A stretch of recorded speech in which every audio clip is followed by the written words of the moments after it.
মূলত আপনারা জানেন যে বন্ধু নামী শত্রু প্রতিবেশী। ভারতের যে দীর্ঘ শোষণ, দীর্ঘ বৈষম্য, বাংলাদেশের মাটি এবং মানুষের প্রতি তাদের বিমাতা সুলভ বৈরী আচরণের সর্বশেষ শিকার আমরা এখন আমাদের বাংলাদেশের দক্ষিণ পূর্বাঞ্চল বৃহত্তর নোয়াখালী জেলার বৃহত্তর নোয়াখালী অঞ্চলের অনেকগুলো জেলা এবং তার পার্শ্ববর্তী অঞ্চলসমূহ মারাত্মকভাবে প্লাবিত। হঠাৎ জলোচ্ছ্বাসের মতো ধেয়ে আসা পানিতে মানুষের বাড়িঘর তো ভেসে গেছেই, মানুষের গবাদি পশুসহ নিত্য প্রয়োজনীয় অনেক দ্রব্যাদি তারা উদ্ধার করার সময়টুকু পর্যন্ত পায়নি। এমনকি বহু মানুষ, বৃদ্ধ এবং শিশুরা, নারী, অন্তঃসত্ত্বা নারীরা সহ অনেকে এই পানিতে তাদের প্রাণ হারিয়েছে।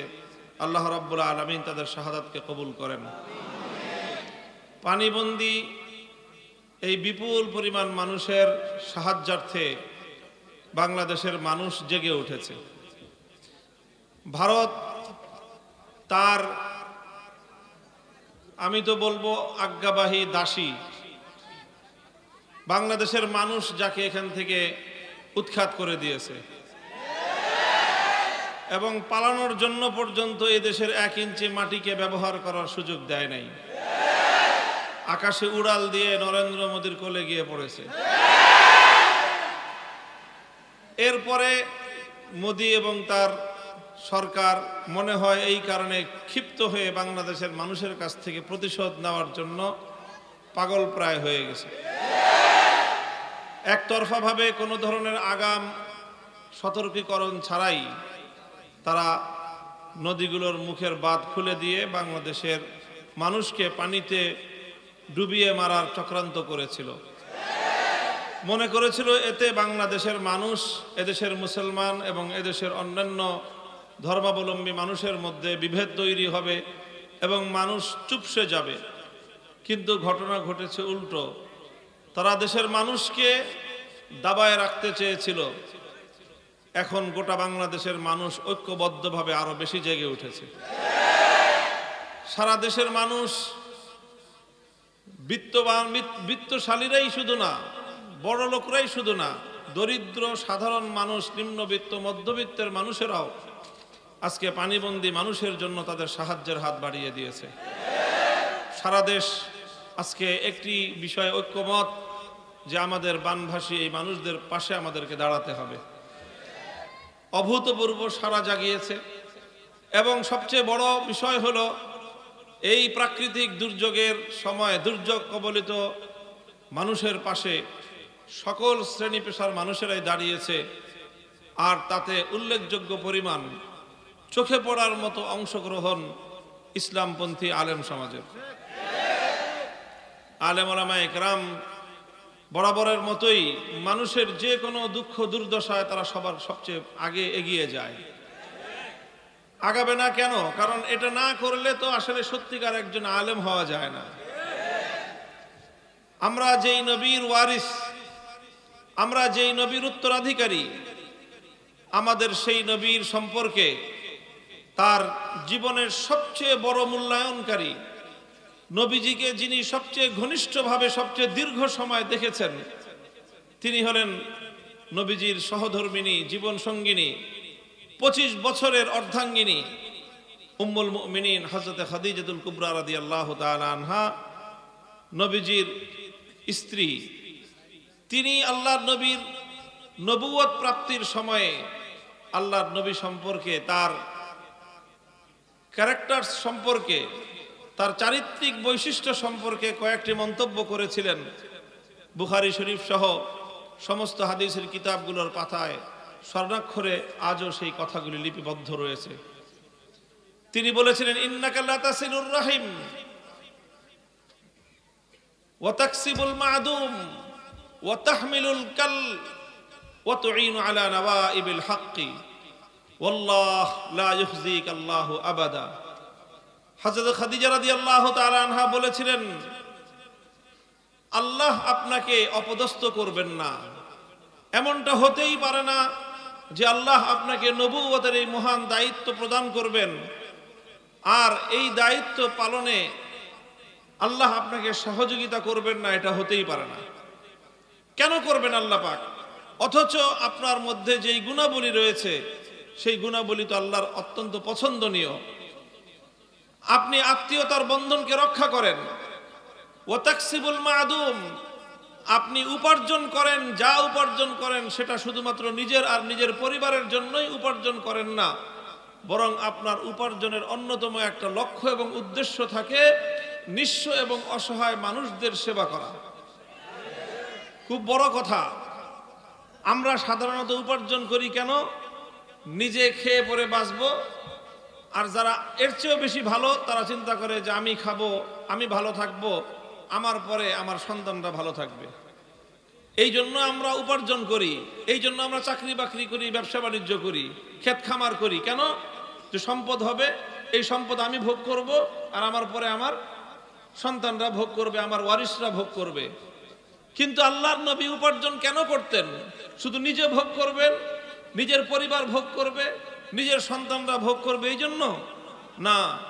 আল্লাহর নবীর উপার্জন করার, সম্পদ উপার্জন করার, যাই উপার্জন করতেন তার অন্যতম একটা উদ্দেশ্য থাকতো যে আমার এই সম্পদের দ্বারা নিঃস্ব অসহায় মানুষ প্রতিপালিত হবে।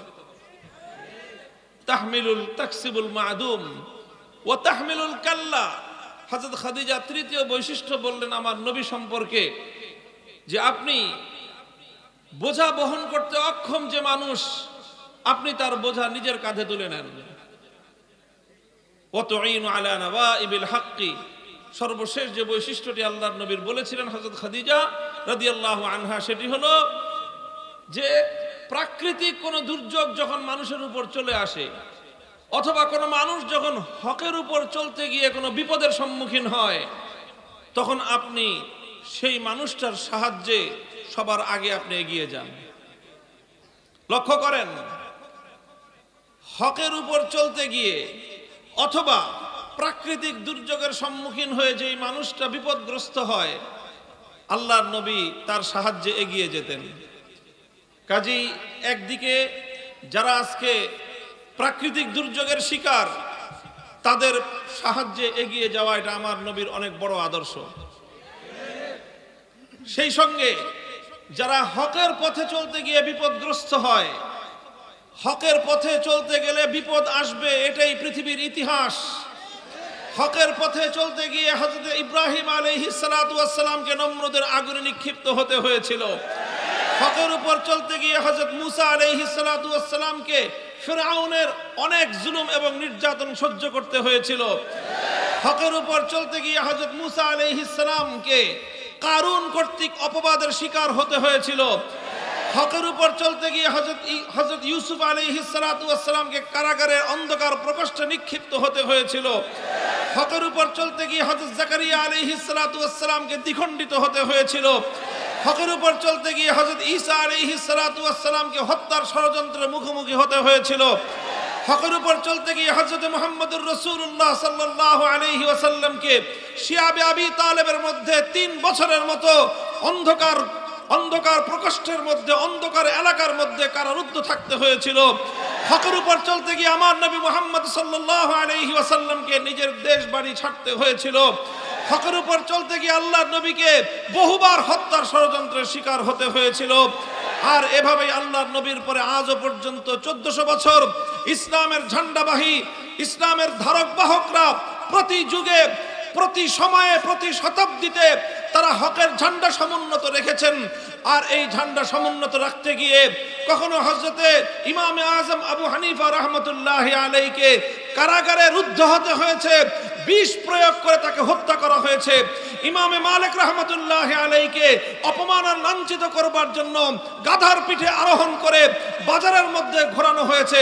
ইমামে আহমদ ইবনে হাম্বল রাহমাতুল্লাহি আলাইহিকে হকের উপরে অটল আর অবিচল থাকতে গিয়ে অনেক চড়া মূল্য পরিশোধ করতে হয়েছে, কারারুদ্ধ হতে হয়েছে, প্রতিদিন ব্যত্রাঘাত করে করে তার শরীর থেকে রক্ত ঝরানো হয়েছে। হকের উপর চলতে গিয়ে ইমামে বুখারী রাহমাতুল্লাহি আলাইহিকে দেশ ছাড়তে হয়েছে। হকের উপর চলতে গিয়ে ইমাম ইবনে তাইমিয়া রাহমাতুল্লাহি আলাইহিকে জীবনে 6 বার কারাগারে বন্দী হতে হয়েছে। হকের উপর চলতে গিয়ে শাইখুল হিন্দ মাহমুদ হাসান দেওবন্দি রাহমাতুল্লাহি আলাইহিকে 4 বছর পর্যন্ত মাল্টার আন্দামান দ্বীপে বন্দিত্ব বরণ করতে হয়েছে। হকের উপর চলতে গিয়ে শাইখুল ইসলাম হুসাইন আহমদ মাদানী রাহমাতুল্লাহি আলাইহিকে বারবার কারারুদ্ধ হতে হয়েছে। হকের উপর চলতে গিয়ে শাইখুল হাদিস আল্লামা আজিজুল হক রাহমাতুল্লাহি আলাইহিকে বারবার কারাগারে বন্দী হতে হয়েছে। হকের উপর চলতে গিয়ে মুফতি আমিনী রাহমাতুল্লাহি আলাইহিকে কারাগারে বন্দিত্ব বরণ করতে হয়েছে। হকের উপর চলতে গিয়ে মুজাহিদ মিল্লাত আল্লামা জুনায়েদ বাবু নগরী রাহমাতুল্লাহি আলাইহিকে কারাগারে অমানবিক নির্যাতনের সম্মুখীন হতে হয়েছে। আমরাও হকের উপর চলতে থাকবো ইনশাআল্লাহ। আল্লাহর সাহায্য আমাদের সাথে থাকবে। আমরা পথ চলতে থাকবো জালিমের রক্ত চক্ষু উপেক্ষা করে। প্রয়োজনে ইনশাআল্লাহ আমরা যদি আল্লাহর দ্বীনের জন্য প্রয়োজন হয় হাসি মুখে ফাঁসির কাষ্ঠে ঝুলবো, হকের ঝান্ডা ভুলুণ্ঠিত হতে দেব না ইনশাআল্লাহ।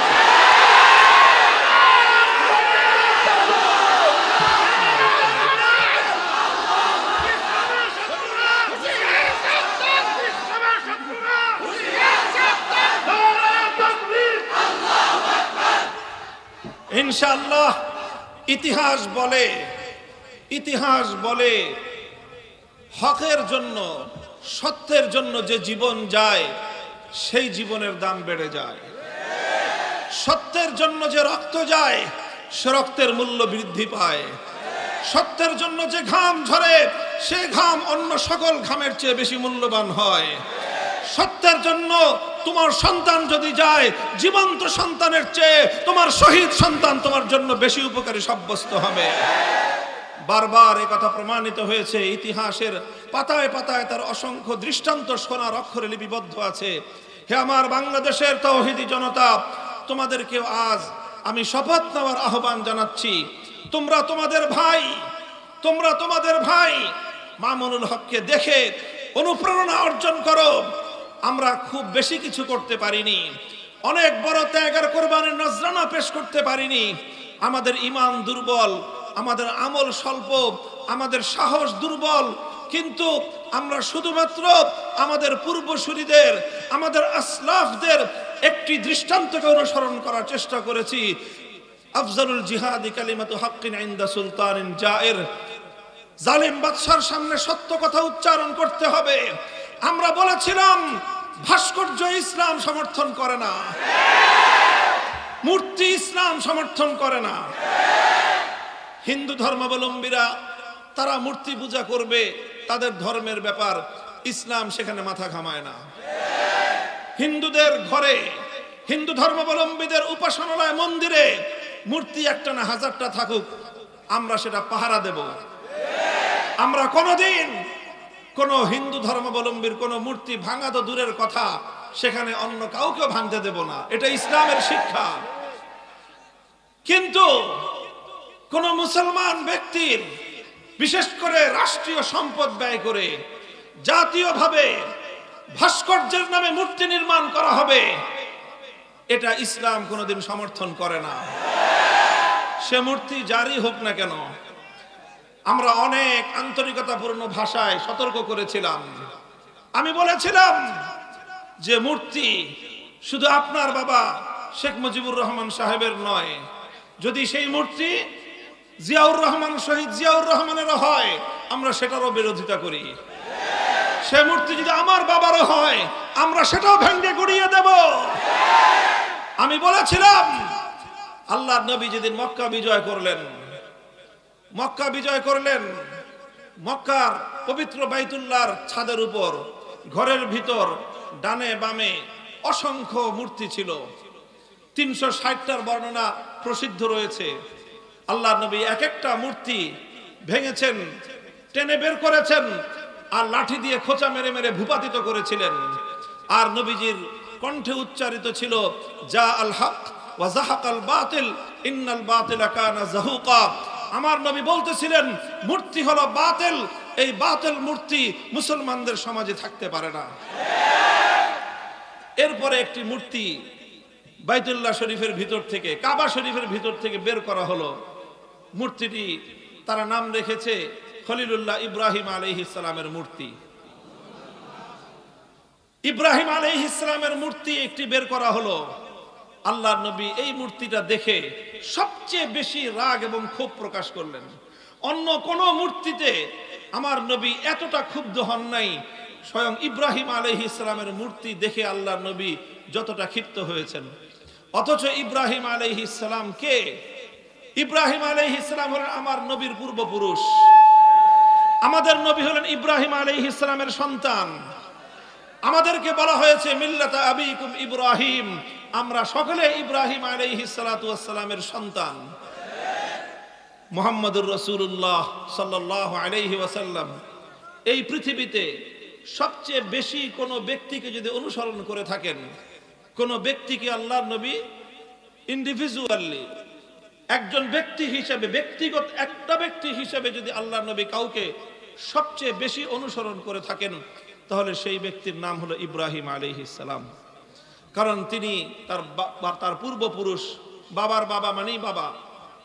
সেই বাবার মূর্তি দেখে আল্লাহর নবী কি বলেছিলেন, কি ছিল নবীজির প্রতিক্রিয়া? নবীজি বলেন কাতালাহুমুল্লাহ, কাতালাহুমুল্লাহ, আল্লাহ এই বেঈমান কুরাইশদেরকে ধ্বংস করুক, যে তারা ইব্রাহিম আলাইহিস সালামের নামে ভণ্ডামির মূর্তি বানিয়েছে। তারা ইব্রাহিম আলাইহিস সালামের হাতের মধ্যে জুয়ার থলি ঝুলিয়ে দিয়েছে। এই কথা বলে আল্লাহর নবী নিজ হাতে ইব্রাহিম আলাইহিস সালাতু ওয়াস সালামের বানানো সেই মূর্তি ভেঙে গুড়িয়ে দিয়েছিলেন। আমি সেদিন বলেছিলাম, নিজের পূর্বপুরুষদের মূর্তি বানানো এটা মুহাম্মদুর রাসূলুল্লাহ সাল্লাল্লাহু আলাইহি ওয়াসাল্লামের আদর্শের অনুসরণ নয়, বরং যারা নিজেদের পূর্বপুরুষদের মূর্তি বানায়, মক্কার আবু জাহালরা বানিয়েছিল ইব্রাহিম আলাইহিস সালামের মূর্তি, আজও যারা নিজেদের পূর্বপুরুষদের মূর্তি বানাবে, তারা নবী মুহাম্মদ আরবি সাল্লাল্লাহু আলাইহি ওয়াসাল্লামের আদর্শের অনুসারী হতে পারে না, তারা আবু জাহালের প্রেতাত্মা।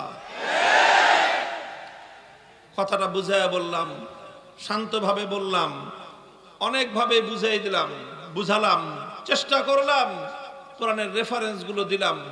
ভালো লাগলো না, ভালো লাগলো না আমাদের কথা। আমরা ওনাদের শত্রুতে পরিণত হলাম। আমার বিরুদ্ধে ব্যক্তিগতভাবে তিনি ক্ষুব্ধ হয়ে উঠলেন। আমার বিরুদ্ধে এমন কোন ষড়যন্ত্র নাই যেটা তিনি করলেন না। জাতীয় সংসদে দাঁড়িয়ে তিনি আমাকে আঘাত করার চেষ্টা করলেন, ঘায়েল করার চেষ্টা করলেন। একদিন দুদিন নয়, বন্দি করে 3 বছর আমার সকল সঙ্গী সাথী, প্রায় 1200 সাথী সহ, 1200 সঙ্গী সহ আমরা কারারুদ্ধ হলাম। 40 দিন পুলিশের রিমান্ডে থেকেছি এক চিল্লা। আমার 1200 সঙ্গী সাথী সব রিলিজ, আমাকে ছাড়ে না। নির্বাচন করলেন, তাও ছাড়ে না। নির্বাচন করে যখন ক্ষমতা পাকাপোক্ত হলো, মনে করলো যে এখন আর কোনো ভয় নাই, তারপরে আমাকে ছাড়লেন। তো মনে করেছিলেন কোনো ভয় নাই। দেশের মানুষও মনে করছিল যেইভাবে সাজায়া বসছে, এটাকে আর নামানো সম্ভব না। মা জানানতুম ইয়াখরুজু ওয়া যান্নু আন্নাহুম মানিআতুহুম হুসুনুহুম মিনাল্লাহ ফাআতাহুমুল্লাহু মিন হাইসু লাম ইয়াহতাসিবু। আমরাও মনে করতাম যেইভাবে সাজাইছে, পুলিশ সাজাইছে, র‍্যাব সাজিয়েছে, প্রশাসন সাজানো, সব তার হাতের মুঠোয়। তারপরে আবার প্রতিবেশী এত বিশাল রাষ্ট্র, তারা এই দেশের জনগণের প্রকাশ্য প্রতিপক্ষ হয়ে দাঁড়িয়ে স্পষ্ট ঘোষণা দিল, যে কোনো মূল্যে এদেশের সমস্ত মানুষের মতামতের বিপরীতে হলেও সেই হাসিনা সরকারকেই তারা ক্ষমতায় বহাল রাখবে। এই ঘোষণা দেওয়ার পর এবং এই ধরনের কার্যকলাপ পরিচালনা করার পর দেশের প্রায় সব মানুষই এই আশা ছেড়ে দিয়েছিল যে জীবদ্দশায় বুঝি আর কোনোদিন এই সরকারের পতন হবে না। আমরাও মনে করি নাই পতন হবে, তারাও মনে করে নাই। যেইভাবে সাজিয়েছি এই দুর্ভেদ্য দুর্গের মধ্যে কোনো ধরনের আক্রমণ, কোনো ধরনের কোনো আঘাত আসতে পারে, এটা তারা কল্পনাও করে নাই। আমার আল্লাহ বলেন ফাআতাহুমুল্লাহু মিন হাইসু লাম ইয়াহতাসিবু, ফাআতাহুমুল্লাহু মিন হাইসু লাম ইয়াহতাসিবু। আল্লাহ পাকের সুন্নাতুল্লাহ, আমার আল্লাহর নীতি হলো যে কোন কাফের শাসক যদি ইনসাফের সাথে দেশ চালায়, রাষ্ট্র চালায়, আল্লাহ তাকে ধরেন না। কিন্তু কোন মুসলমানও যদি জুলুমের সঙ্গে, রাষ্ট্রের নাগরিকদের সঙ্গে, দেশের প্রজাদের সাথে, দেশের মানুষ এবং জনগণের সঙ্গে যদি অন্যায় করে, অবিচার করে, বৈষম্য করে, জুলুম করে, আল্লাহ, সে মুসলমান হলেও সে জালেমকে আল্লাহ বেশি দিন ক্ষমতায় থাকতে দেন না। এটা আল্লাহর ওয়াদা এবং এটা আল্লাহর নীতি। কিন্তু আমরাও মনে করছিলাম নামবে কোনখান দিয়ে, নামার তো কোনো জায়গাই নেই। আর উনিও মনে করছিলেন আসবে কোনখান দিয়ে, আসার তো কোনো রাস্তাই নাই। 100টার মধ্যে 100টা রাস্তাই তারা বন্ধ করে রেখেছিলেন তাদের কাছ পর্যন্ত যাওয়ার। কিন্তু আল্লাহ বলেন 100টা রাস্তা তুমি বন্ধ করেছো, আমি আল্লাহ 101 নম্বর রাস্তা দিয়ে তোমাকে ধরতে আসলাম। ঠেকাও দেখি। বেশ অনেক দিন আগে থেকেই কোথাও বের হন না, এমনকি প্রধানমন্ত্রীর কার্যালয়েও তিনি যাইতেন না। গণভবনটাকে এমন ভাবে চতুর্দিক থেকে বাহিনী দিয়ে ঘেরাও করছে যাতে কেউ তার ধারে কাছেও যেতে না পারে। আর আমরা যেহেতু থাকি পাশাপাশি মোহাম্মদপুর, একটা আওয়াজ উঠে গেছে যে মোহাম্মদপুর থেকে মামুনুল হকের নেতৃত্বে গণভবনে যে কোনো সময় আক্রমণ হতে পারে। আমিও কিন্তু এটা ভাবি নাই, কিন্তু তাদের মনের মধ্যে, চোরের মনে, আমি জানি না কেন আমাকে তারা এইভাবে ভয় পাইলো যে আমি নাকি গণভবনে যেতে পারি। তো পরে যখন আল্লাহ পাক রব্বুল আলামিন আসলেন, আল্লাহর আযাব যখন আসলো, 100 রাস্তা বন্ধ করছে, আমার আল্লাহ 101 নম্বর রাস্তা দিয়ে পাকড়াও করতে চলে আসছেন। এটা মনে রাখবেন। আল্লাহ বলতেছেন ফাআতাহুমুল্লাহু মিন হাইসু লাম ইয়াহতাসিবু। তুমি যদি কেউ চিন্তা করে থাকো যে আল্লাহর পাকড়াওকে তুমি এড়ায়ে যাবা, আল্লাহর আযাব আসার রাস্তা তুমি বন্ধ করে রাখবা, বোকার স্বর্গে বসবাস করো। আল্লাহ যে কোনখান দিয়ে, কোন পেছে, কোথায় দিয়ে যে তোমাকে আঘাত করবেন, তোমার সমস্ত কলা কৌশল, তোমার বাপদাদার সমস্ত কৌশল, তোমার বন্ধুদের সমস্ত কৌশল, তোমার জ্ঞাতি গোষ্ঠীর সমস্ত কৌশল, তোমার দেবর ভাসুরদের সমস্ত কৌশল, এই সব ব্যর্থ হয়ে যাবে, কোনোটাই কাজে লাগবে না। উপায় কি? উপায় হলো যেই কারণে আল্লাহর আযাব আসে সেই কারণ দূর করো, আল্লাহর আযাবকে প্রতিহত করার কোনো চেষ্টা করো না। মুহতারাম হাজিরিন, এটা শিক্ষণীয় দৃষ্টান্ত, শিক্ষণীয় দৃষ্টান্ত। সমস্ত আয়োজন সম্পন্ন ছিল। এরপরে আমরা কি দেখলাম?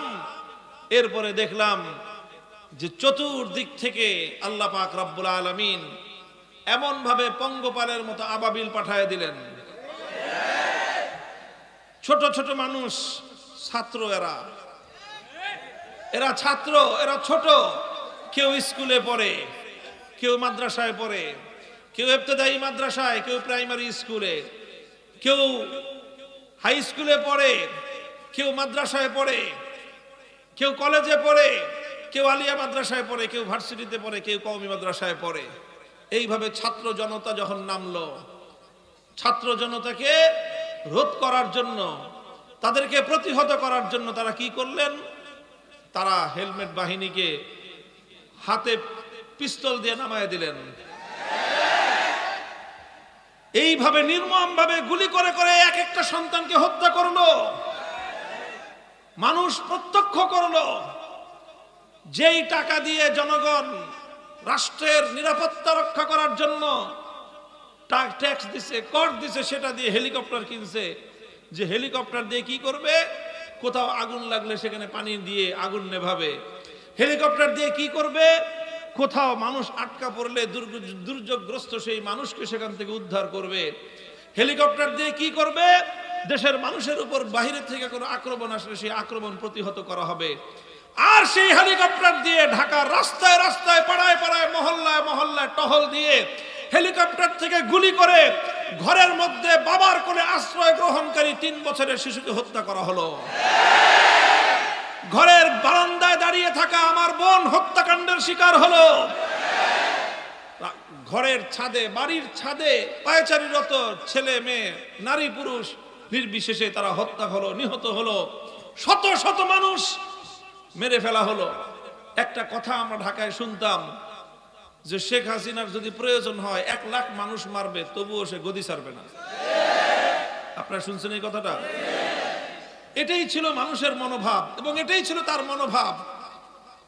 আমি কথাগুলি আলোচনা কেন করতেছি? আমি যে কোরআনের আয়াত পড়েছি এইরকম দৃষ্টান্ত শতাব্দীতে একবার ঘটে, 100 বছরে একবার ঘটে। কয়বার? 100 বছরে একবার ঘটে। এই 2024 সালের 100 বছর আগে এই গত 100 বছরের মধ্যে আরেকবারই ঘটেছিল 1975 সালে এই আগস্ট মাসেই, 10 দিন পরে ঘটছিল আর কি। 15ই আগস্ট, 5ই আগস্ট।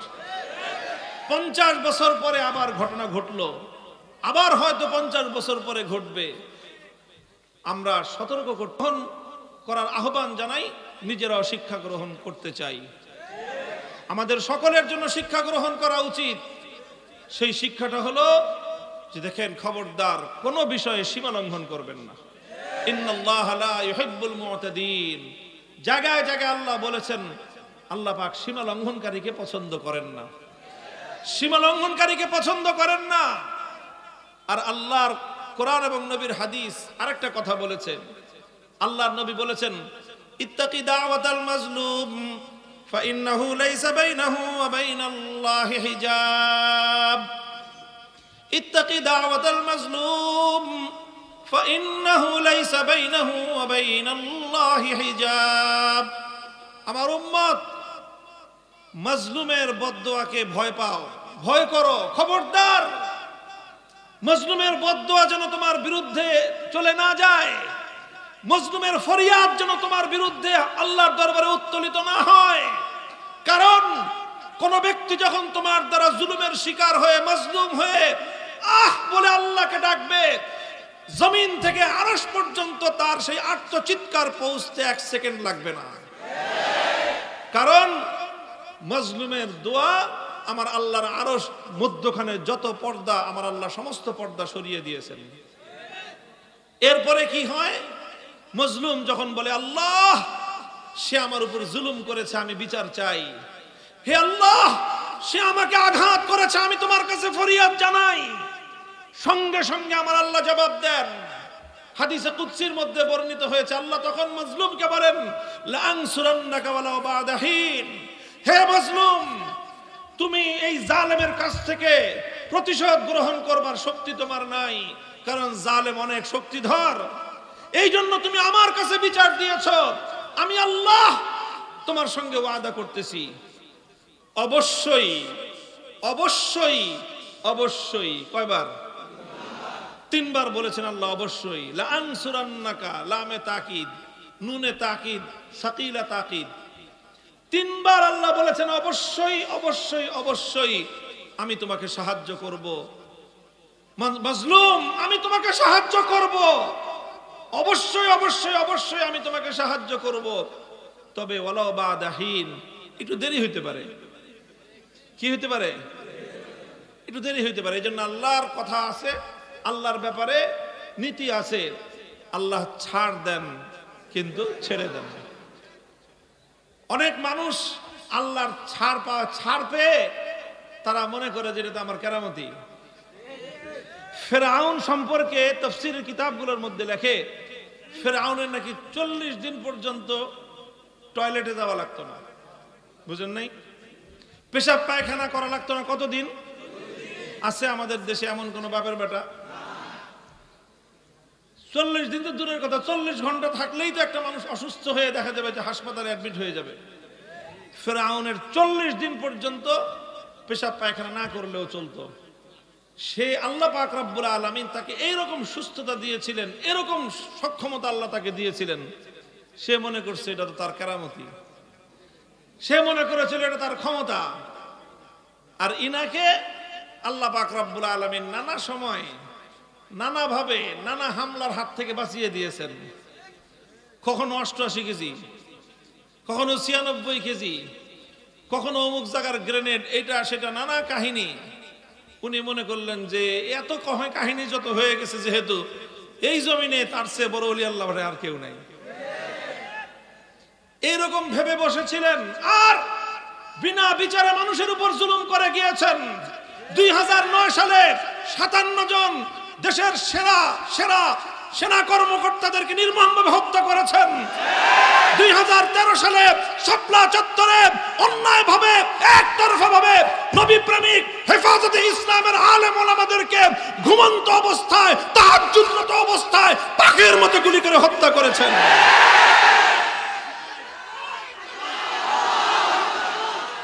চিন্তা করতে পারেন, চিন্তা করতে পারেন বৈষম্যটা কোথায়? হে দেশবাসী, দেশের কর্ণধার, রাজনৈতিক নেতৃবর্গ, দেশের প্রশাসন, রাষ্ট্রযন্ত্রে যারা আছেন, খুব ভালো করে শুনে রাখেন। দেখেন 2013 সাল যাদের মনে আছে, একটু অতীতের সেই আজ থেকে 11-12 বছর আগের স্মৃতির পাতাটা একটু উল্টান। প্রথমে চলেন শাহবাগের মোড়ে যাই। একদিকে পিজি হাসপাতাল, বঙ্গবন্ধু শেখ মুজিব মেডিকেল কলেজ হাসপাতাল নাম দিয়েছে পরবর্তীতে। আরেকদিকে বাংলাদেশের সবচেয়ে বড় আপনার এই ডায়াবেটিক্সের হাসপাতাল বারডেম। একদিকে বাংলাদেশের 1 নম্বর কেন্দ্রীয় জাতীয় জাদুঘর। এই রকম 3টা গুরুত্বপূর্ণ জায়গার ঢাকার মধ্যে গুরুত্বপূর্ণ একটা মোড়। সেই জায়গায় দিনের পর দিন না, মাসের পর মাস, রাত দিন 24 ঘন্টা পর্যন্ত নর্তকীরা নাচলো, গাইলো, অশ্লীলতার প্রদর্শন করলো। সেখান থেকে আমার নবী মুহাম্মদ আরবি সাল্লাল্লাহু আলাইহি ওয়াসাল্লামের ইজ্জত নিয়ে ছিনিমিনি খেললো। এগুলো করে তারা কি পেল? তারা পেল রাষ্ট্রের পক্ষ থেকে পুরস্কার। আমার নবীকে অকথ্য ভাষায় গালিগালাজ করলো ব্লগার রাজীব হায়দার। তাকে তিনি ঘোষণা দিলেন দ্বিতীয় প্রজন্মের প্রথম মুক্তিযোদ্ধা। নবীজিকে গালি দিয়ে প্রধানমন্ত্রীর চেয়ার থেকে সে পেল প্রথম মুক্তিযোদ্ধার স্বীকৃতি। তারপরে তাদেরকে 2 বেলা করে বিরিয়ানি সাপ্লাই দেওয়া হলো। এইভাবে মাসের পর মাস ঢাকার শহরের প্রাণ কেন্দ্রটাকে অচল করে রাখলো। কেন?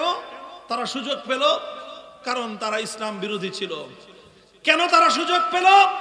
কারণ তারা আল্লাহর নবীর বিরুদ্ধে বিষোদ্গার করত। এই জন্য তাদেরকে এইভাবে বিরিয়ানি খাওয়ায়, টাকা পয়সা দিয়ে, সব ধরনের ফ্যাসিলিটিস দিয়ে, নিরাপত্তা দিয়ে তাদেরকে অন্যায় অশ্লীলতার আখড়া এখানে চালিয়ে যাওয়ার সুযোগ দেওয়া হলো। আর আমরা আল্লাহর পয়গম্বরের ইজ্জতের হেফাজতের দাবি নিয়ে শুধুমাত্র একটি দিন নয়, বিকাল থেকে 12 ঘন্টার সময় আমাদেরকে দেওয়া হয়নি। পরের দিন ফজর পর্যন্ত আমাদেরকে অবকাশ দেওয়া হয়নি। আমরা শাপলা চত্বরে অবস্থান করলাম। ওই ঘুমন্ত অবস্থায় সারা দেশ থেকে সারাদিন ক্লান্ত অবস্থায় কেউ টঙ্গী থেকে 10-12 কিলোমিটার হেঁটে এসেছে, কেউ গাবতলী থেকে হেঁটে 12 কিলোমিটার 15 কিলোমিটার পায়ে হেঁটে এসে ক্লান্ত শ্রান্ত অবস্থায় নবী প্রেমিকরা রাস্তার উপর শুয়েছিল। কেউ ঘুমন্ত অবস্থায়, কেউ আধা ঘুমা অবস্থায়।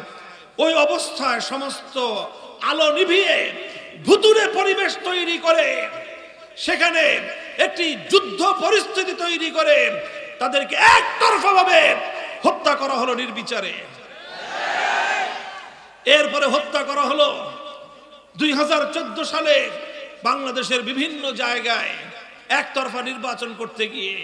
2021 সাল বাংলাদেশের স্বাধীনতার সুবর্ণ জয়ন্তী আমরা বললাম পালন করেন, অসুবিধা নাই। স্বাধীনতা আল্লাহ পাকের নিয়ামত, পূর্ণাঙ্গ না হোক, আমরা পতাকার স্বাধীনতা, মানচিত্রের স্বাধীনতাটুকু তো পেয়েছি, যদিও এটার এই স্বাধীনতাও আমাদের প্রতিবেশীদের কারণে আমরা সুফল ভোগ করতে পারি না। তবুও স্বাধীনতা পালন করবেন, আমরাও করব, ভালো কথা।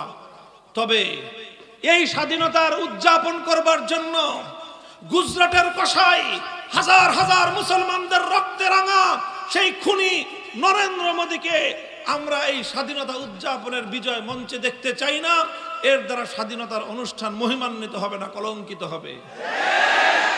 শুধু এতটুকু কেন বললাম? এতটুকু কথা কেন বললাম?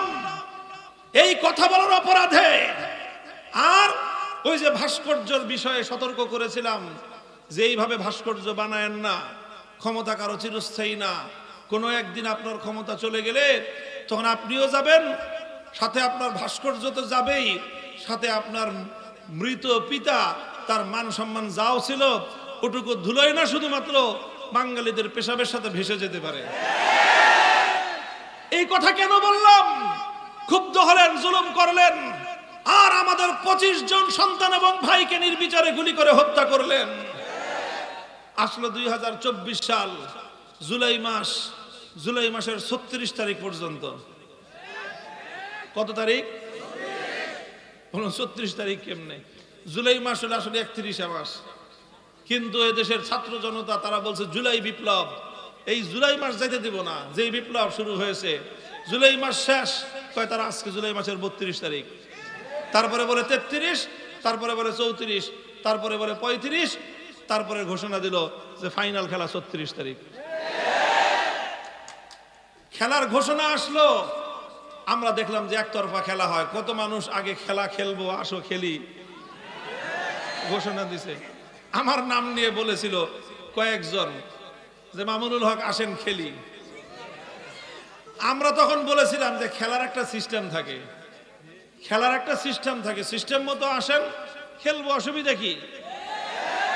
যখন খেলার ফাইনালের খেলার দিন আসলো তখন গণভবনে যা দেখা গেল খেলোয়াড় তো দূরের কথা, কোনো খেলোয়াড়ের জাঙ্গা পায়জামাও নাই। মুহতারাম হাজিরিন, কথাগুলো এজন্য বলতেছি, শুধু কটাক্ষ করার জন্য নয়, শিক্ষা গ্রহণ করার জন্য। 50 বছর পর পর এই ধরনের দৃষ্টান্ত আসে, কখনো 100 বছর পরে আসে, কখনো 1000 বছর পরে এরকম দৃষ্টান্ত প্রতিষ্ঠিত হয়। দৃষ্টান্তটা হলো এই, ওয়াসাকানতুম ফি মাসাকিনিল্লাযিনা যালামু আনফুসাহুম ওয়া তাবায়্যানা লাকুম কাইফা ফাআলনা বিহিম ওয়া দারাবনা লাকুমুল আমসাল। এই জালিমরা জুলুম করে করে প্রত্যেকটা জনপদে জুলুমের নিশানা রেখে গেছে। ঘরে ঘরে আজ সন্তান হারা মায়ের হাজারি, কম করে হলেও 1000 বাংলার সন্তানকে হত্যা করা হয়েছে এই 1 মাসের মধ্যে। 1000 নিরপরাধ মানুষকে গুলি করে হত্যা করা পৃথিবীর ইতিহাসে বিরল ঘটনা। হত্যা করলো ঘরে ঘরে, আর সেই জুলুমের চিহ্ন বিদ্যমান। 1000 তো শুধু নিহত হয়েছে, চক্ষু হারিয়েছে কত শত মানুষ। চক্ষু ইনস্টিটিউটে গেলে চোখের পানি আপনারা কোনো পাষাণ মানুষও ধরে রাখতে পারবে না। তাগড়া তাগড়া যুবক, তাদেরকে কাছ থেকে এই বুলেট ছুড়ে গুলি, চক্ষু লক্ষ্য করে গুলি করা হয়েছে। এত চোখের উপর গুলি লাগে এমন নজির এবং এত বেশি ঘটনা পৃথিবীর ইতিহাসে পাওয়া যাবে না। ঘটনা থেকে প্রতীয়মান হয় যে লক্ষ্য করে চোখের উপর গুলি মারা হয়েছে। এই কারণে বিপুল পরিমাণ সম্ভাবনাময় চোখ অন্ধ হয়ে গিয়েছে, স্বপ্নগুলো ধূলিসাৎ হয়ে গেছে। অসংখ্য সন্তান পঙ্গুত্ব বরণ করেছে, পা কেটেছে, হাত কেটেছে। হাজার হাজার মানুষের শরীরের মধ্যে সারা জীবন এই জুলুম, এই অন্যায় এবং অবিচারের চিহ্ন বাংলাদেশের প্রতিটি অঞ্চলে ছড়িয়ে ছিটিয়ে আছে। গুমের শিকার হয়েছে কত মানুষ আল্লাহই ভালো জানেন। কত মা আজও পর্যন্ত তার সন্তানের আশায় রাতের বেলায় প্রহর গুনতে থাকে যে কখনো তার খোকা এসে দরজায় কড়া নেড়ে বলবে মা আমি এসেছি। এই অপেক্ষায় অনেক মা এখনো তার সন্তানের জন্য প্রহর গুনতে থাকে। সবাই সান্ত্বনা দেয় যে মা তোমার ছেলে আর আসবে না, সবার মন মেনে গেছে, মায়ের মন তো এখনো মানে না। এই মা যখন আহাত করে উঠে গভীর রজনীতে, মা যখন তার সন্তানের অপেক্ষায়, গুম হওয়া সন্তানের অপেক্ষায়, যখন কলিজার ভিতর থেকে আত্মচিৎকার বেরিয়ে আসে, তোমার কেমনে পতন ঘটলো বুঝো না? কেমনে পতন ঘটে বুঝো না? ওই একটা মায়ের একটা আর্তচিৎকার তোমার মতো হাজার ফেরাউন ধ্বংস হওয়ার জন্য যথেষ্ট। ইত্তাকি দাওয়াতাল মাজলুম। হে আমার মুসলমান ভাইয়েরা, হে আমার স্বজাতি, আমি আপনাদেরকে সতর্ক করতে চাই, উসিকুম ওয়া নাফসি বিতাকওয়াল্লাহি তাআলা। আমি আপনাদেরকে এবং আমাকে, আমার স্বজাতি, আমাদের সকলকে এই বিষয়ে সতর্ক করতে চাই। খবরদার, খবরদার, জুলুম করবেন না, জুলুম করবেন না। কখনো যদি কারো সঙ্গে সংঘাত, বিতর্ক, বিবাদ হয়ে যায়, চেষ্টা করবেন বিবাদ শান্তিপূর্ণ উপায়ে মিটিয়ে ফেলবার। যদি নাই মিটে, সংঘাত যদি অনিবার্য হয়ে দাঁড়ায়, প্রয়োজনে মজলুম হবেন, জালেম হবেন না। প্রয়োজনে মজলুম হবেন, জালেম হবেন না। মজলুম হয়ে যদি আপনি ক্ষতিগ্রস্ত হন, বিনিময় আল্লাহ দিবেন। জালিম হয়ে আপনি যদি আরেকজনের ক্ষতি করেন, প্রতিশোধ আমার আল্লাহ নেবেন। আর আল্লাহর প্রতিশোধ সহ্য করার ক্ষমতা পৃথিবীর কোন মাখলুকের নাই। মুহতারাম হাজিরিন, আল্লাহ সে কথাই বলছেন, ওয়াকাদ মাকারু মাকরাহুম ওয়া ইনদাল্লাহি মাকরুহুম ওয়া ইন কানা মাকরুহুম লিতাজুলা মিনহুল জিবাল। আল্লাহর শপথ করে বলতেছি আমি, কোরআনের এই আয়াত আমি যখন আমার কারাগারে রুদ্ধ থাকা অবস্থায়, বিশেষ করে রাতের অন্ধকারে যখন তেলাওয়াত করতাম, আমার কলিজা কেঁপে উঠত। এরপরে এই কলিজাটা এত প্রশান্ত হতো। আমার আল্লাহ বলছেন যে তারা ষড়যন্ত্র করে, আর আল্লাহ সেই ষড়যন্ত্রের প্রতি উত্তর দেওয়ার জন্য আল্লাহ প্রস্তুতি নেন।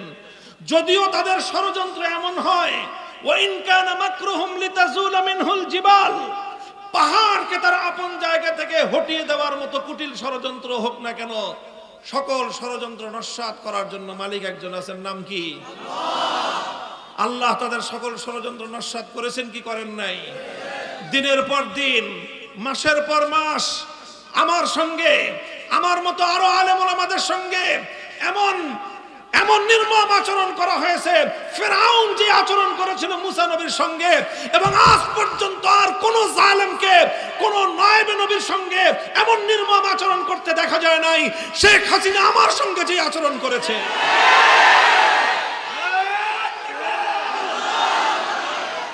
প্রিয় দেশবাসী, এলাকাবাসী, অনেক দীর্ঘ হয়ে গেছে আমার বক্তব্য। আমি এত লম্বা কথা বলার ইচ্ছা করেছিলাম না। আমি আমার আলোচনা শেষ করব এক শিক্ষার উপর, এক কথার উপর। জুলুম আমরা করব না, কাউকে জুলুম করতেও দেব না। জুলুম আমরা করব না, কাউকে জুলুম করতে। যেখানেই জুলুম দেখবেন, জালেমরা যেখানে আখড়া গাড়বে, মজলুমরা ঐক্যবদ্ধ হয়ে সমস্ত জালিমের ভিত কাঁপিয়ে তুলতে হবে। প্রস্তুত থাকবেন তো ইনশাআল্লাহ? সমস্ত জুলুমের উৎখাত করে, সমস্ত জুলুমের উৎখাত করে ইনসাফপূর্ণ ন্যায় নীতি ভিত্তিতে একটি সমাজ গড়তে হবে। ইনসাফপূর্ণ, বৈষম্যহীন ন্যায় নীতির সমাজ গড়তে হলে মানব রচিত কোনো তন্ত্রমন্ত্র দিয়ে এই পূর্ণাঙ্গ ইনসাফপূর্ণ সমাজ বাস্তবায়ন সম্ভব নয়। এর জন্য একমাত্র প্রয়োজন আরশের মালিক, আসমানের মালিক আল্লাহ রাব্বুল আলামিন প্রদত্ত খেলাফতের রাষ্ট্র ব্যবস্থার মাধ্যমেই ইনসাফপূর্ণ ন্যায়ের সমাজ কায়েম করতে হবে। কাজে আমাদের চূড়ান্ত মঞ্জিল, আমরা খেলাফত, আল্লাহর জমিনে আল্লাহর খেলাফত কায়েম করব ইনশাআল্লাহ। রাজি আছেন তো? আমরা বাংলাদেশ খেলাফত মজলিসের পক্ষ থেকে